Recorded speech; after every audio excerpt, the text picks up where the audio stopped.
The global economy is expected to grow by 3% annually over the next half-century. But growth will be much stronger and much faster in emerging economies than in the developed countries of the OECD. The United States is the world's biggest economy today, representing 23% of global economic activity. GDP will shrink to 18% by 2030 and just 17% in 2060. China, which produces about 17% of global GDP today, is expected to pass the US to become the world's biggest economy. It will produce 28% of global GDP in 2030 and should stay at that level through 2060. China's growth and that of other fast-developing emerging countries will be driven by a better educated and more productive workforce. India will also benefit from population growth.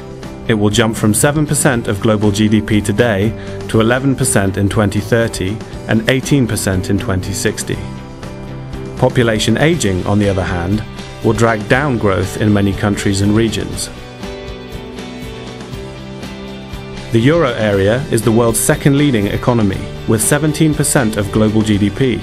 As the number of active Europeans declines, Europe's share of the world economy will drop to 12% by 2030 and just 9% by 2060.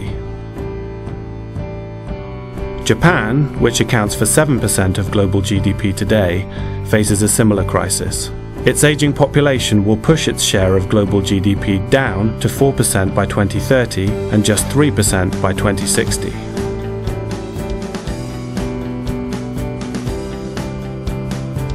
Today, the 34-country OECD represents 65% of global GDP. This will drop to just 43% in 2060, smaller than China and India, and well below the combined GDP of emerging economies. Incomes and living standards in emerging economies will converge with those in the OECD. Today, per capita GDP in countries like China, India, Indonesia, South Africa, Brazil, Mexico, and Turkey is just a fraction of that in the United States. After 50 years of rapid growth and shifting wealth, the emerging countries have drastically reduced the income gap with the United States.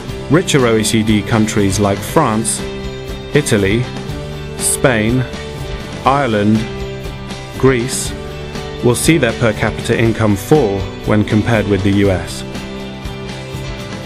None of these OECD projections are set in stone. Improving public finances and implementing bold structural reforms can boost long-term growth and living standards in advanced and emerging economies alike.